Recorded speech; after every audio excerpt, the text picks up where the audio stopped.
We are here at Superpod3 with three famous ladies. Melissa Cronin from the Dodo, who's reporting on the event. Ella Van Cleave, whose name will generate 360,000 hits on Google, and Samantha Berg, a Blackfish cast member. And we turned the tide on Melissa. We invited her here for Media Day, and we're here to ask her questions on behalf of Voice of the Orcas. So, Melissa, can you tell us what is your passion or inspiration, or why do you continue to publish so many great stories about animal justice issues? Sure, that's a good question. So, as a journalist, the most important thing is to cover things that people are passionate about, that people want to take action on, and that really rile people up in a way that is productive and informative. So, with the Dodo, we're not just a general animal news site. Like, one vein that goes through every single thing that we publish, the one thing that we have to think about before we even start a story is whether this story treats animals in a respectful way. And for us, under that umbrella of respect comes anti-captivity, comes, stories about trophy hunting, calling people out. So it's one of those things where we would never publish something that doesn't deal with these issues in a respectful way. And really, it writes itself, because these stories, especially orca captivity or any other type of captivity where animals are being held against their will, they provoke this reaction in people that is insane. It's like nothing I've ever covered before. And it's personally gratifying to see people react to your stories, wanting to help and wanting to do something and creating action just by telling them this fact. It's bewildering sometimes. Do you remember what the first story that you wrote was? Oh, at the Dodo? Oh my God. I have a question before you answer that, and that is, it is not lost on us the reason why you guys chose the dodo bird as your symbol. Can you tell us something about the dodo? Sure, yeah. So obviously we all know poor dodo has gone the way of the dodo. But I think under the umbrella of respect is perseverance, for all of these species that we hold so important to us. And it runs through everything that we do too. With orcas in captivity, holding an orca in captivity isn't the same thing as looking at an orca in the wild. So preserving a species in the way that it naturally would live is really part of that. And sadly, the dodo didn't get that treatment. But that's what we hope to do for other species just like it, before it's too late. We're losing 200 species a day, estimated. The extinction rate is 1,000 times above baseline. Do you think humans are going to save themselves along with the other species on the planet? Oh, God. Is that why you do what you do? That's definitely part of it. Those stats can always sound so daunting, but I think this is such a tipping point for us. Elizabeth Colbert's book, this type of meeting, there's so much more awareness of it now, and the curve is exponential, sort of a Ray Kurzweil curve where it's just going to keep getting more and more important to people, and people are going to keep finding out these things are happening. So it's my belief, and I think I'm right, that we don't have to be so dire and apocalyptic. I think that change will happen, and that it's already happening.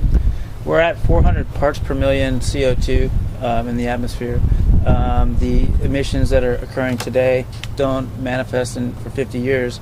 How do you think mankind is going to rein in climate change and the associated ocean acidification that's occurring right now? Actually on that one, it's a less optimistic answer. I think that the pressure is going to come when things start changing for us. So I think that when places start flooding more, or when regulations and taxes jump because people can't afford to live the way that they used to, I think we might be seeing whales. Okay, all right. Yes, we are. Take a whale break right now. Yes, we are. Okay, so we're taking a break in the action because there's whales swimming by our front house. Way more important. And we're stopping the interview. There they are. Yay! There it is. I've got to get my camera. I'm filming my long ones, Lana. This is the first time that I've ever seen them. Really? Hold on a second. Turn around. Melissa Cronin, when is the first time you ever... Today. like right now. And there they are. Here they are.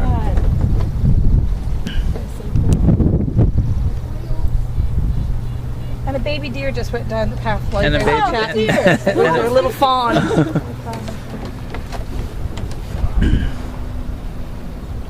my gosh, that's very cool.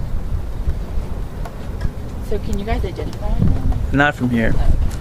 At least I can. There are people that probably can, including Oh, little baby just popped up. Ken and others.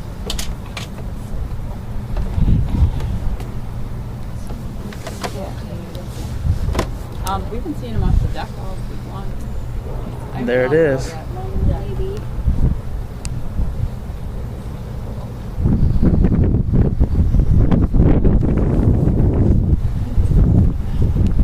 That's gonna be like super cool, super fun. Okay. I get TM Berg, yeah, little hat tip.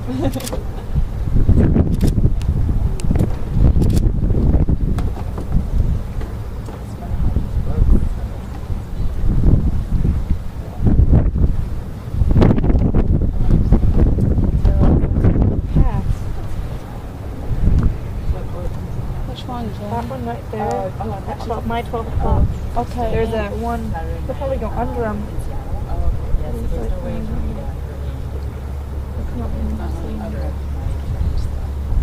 We discovered yesterday that we shoot orcas for shit. Yeah. My worst photography ever. But I had a good time.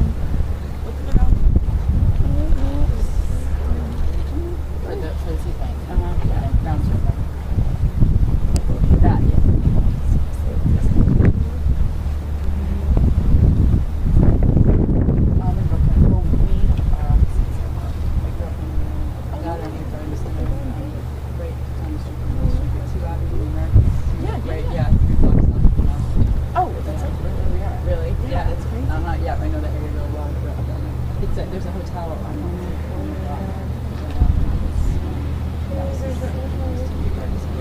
that's yeah, it's right back in this it's like right there. It's just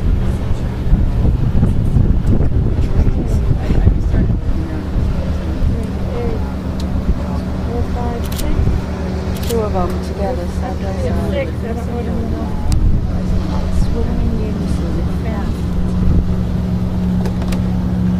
Because I've been rolling the whole time, I just want to end this interview with Melissa Cronin from the Dodo. Melissa, I think we just captured on tape while you're getting interviewed at Superpod3, maybe your first interaction with killer whales.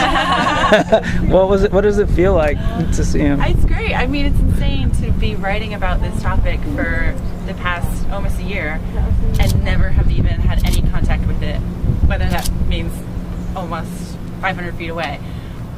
So yeah, it's really gratifying. Thank you for making the journey here and for being at Whale Party Central. Yeah, thanks for all the great articles. We really appreciated your work. No, it's a joy. Just like everyone else who's writing. You're hooked now. She's hooked in. I know.